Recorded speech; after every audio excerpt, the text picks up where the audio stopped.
Hello, my name is Lacey McBeath, and I'm proud to be your new administrator.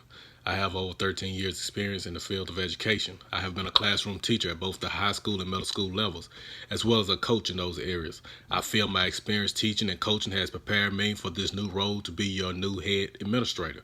I want to share with you a little about my personal philosophy of school improvement. For me, whether a failing school or an A performing school, all schools should actively be improving their processes to promote student achievement.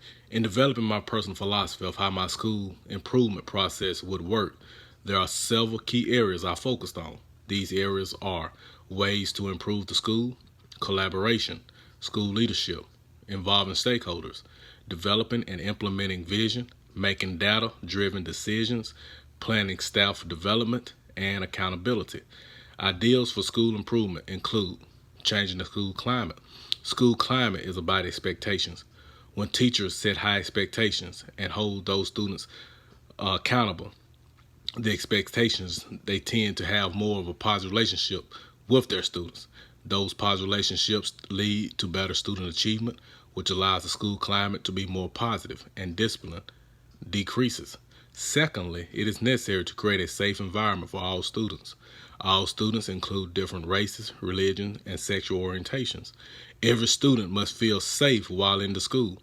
Also, a safe learning environment can mean an environment where the teacher is facilitating learning each and every day instead of a substitute teacher because the teacher is out a lot. A school ensuring that all learners will learn is vital for continuous improvement to be the driving force behind all decisions made for a school. All faculty and staff must have a desire to see students achieve, and this requires continuous improvement. According to Zenda, Kukelis, and Klein, continuous improvement. It is a mantra in the domain of education, simply means by unwavering commitment to progress. I'm sorry, Zamunda is what I meant earlier. Lastly, all stakeholders must have a shared vision and mission. They must work together to achieve the vision and the mission. Each decision made in a school must tie into student achievement. Collaboration is the second step in our school improvement plan. Shared leadership is involving all stakeholders in the academic and day-to-day decisions made in the school. It gives the faculty and staff a chance to take on leadership and within that role. Singe states the discipline of team learning states with dialogue, the capacity of members of a team to suspend assumptions and enter into a genuine thinking together. I think that recognizing viable stakeholders and then getting them under one roof to problem solve is huge. The lack of collaboration in the school can cause an administrator's personal agenda to be what drives the school. All improvement starts at the top with leadership. How a leader aligns their team makes a big difference when you want to improve a situation. According to Singe, alignment is when a group of people function as a whole. I feel if your team is not functioning as a whole, then student achievement is hindered before you even get started. Every decision being made should align with our school vision and vision. And if it falls out of that, I will not entertain it. Student achievement has to be number one when we align for a common goal. Team learning needs to include thinking insightfully about complex issues when aligned together as one team. Educators bring many different strengths and expertise to a table. I will form a leadership team and have 7 different subject areas represented, as well as coaches, cafeteria workers, to help in providing perspective for the decision I have to make.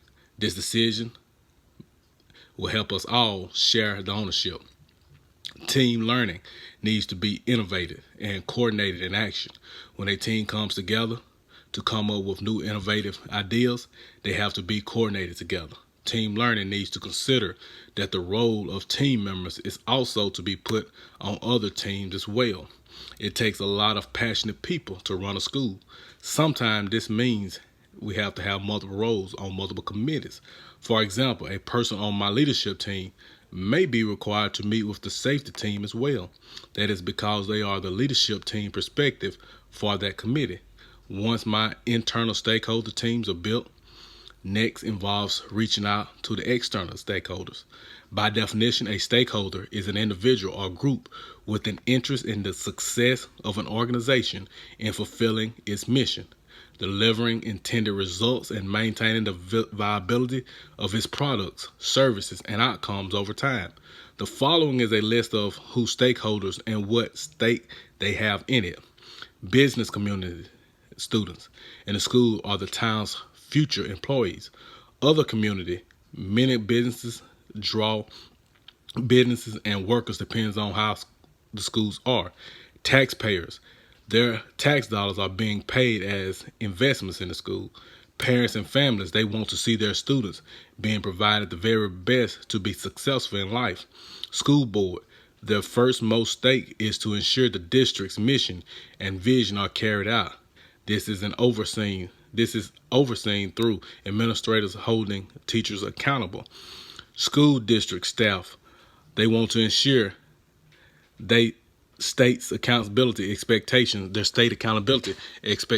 are met. Also, school staff job satisfaction and doing what they love. Students' personal success that will drive their future. All stakeholders should be involved by being a part of the school improvement process. They should be represented on a committee organized by the school to provide insight on things that the school may not always think about. To move from individual autonomy to collective autonomy, stakeholders must engage in collegial conversations about the school, its purpose, its beliefs, and its problems. A great school becomes even greater when they have a wide range of support from stakeholders. In the collaborative approach, there is no way one group is more important than the other. All the stakeholders represent a piece of the pie, with one piece being no more important than the pie as a whole. All stakeholders are of equal value when it comes to the school improvement process. Having a vision statement is specific, is measurable, is obtainable, is realistic, and is timely. It helps guide the visions more directly. The purpose of every school is to optimize student achievement. It is the core beliefs that define it. Utilizing the internal and external stakeholders, we will create a vision that will define the purpose of our school and mission. Once a vision is developed, every decision that is made will reflect that vision. A vision statement will likely die if people are committed to it and believe it can happen. Vision becomes a living force only when people truly believe they can shape their future. Data-driven decisions is the other one I mentioned. They help develop visions, mission statements, curriculum, and assessment. Professional development and many other decisions of day-to-day are things that happen within a school. Teacher buy-in, you must find a way as an administrator to generate teacher buy-in. It is vital to anything an administrator wants to implement. It is very vital for teachers to buy in to using data to drive their classroom decisions. Using data to drive all the decisions of the school is a big piece of the school improvement process. There is no point of having data if it is not used to drive decisions to improve student achievement. For leadership, data is the driving force. For collaboration, data is used to come together and come up with strategic plans for driving student achievement forward. According to Flowers and Carpenter, one of the greatest gifts is that you make better decisions because they're based on informed reflection. Strategies are the action plans you follow to reach your goals. Coming up with action plans and strategies to help with using data can be really beneficial in regards to school improvement. When carrying out the school vision, professional development will be key. When developing my personal development plan, I consider 5 steps: a shared vision, developing a sense of community, identifying group norms, discussion, and dialogue, and also working through conflict. Having a shared vision and goal gives all stakeholders a sense of ownership.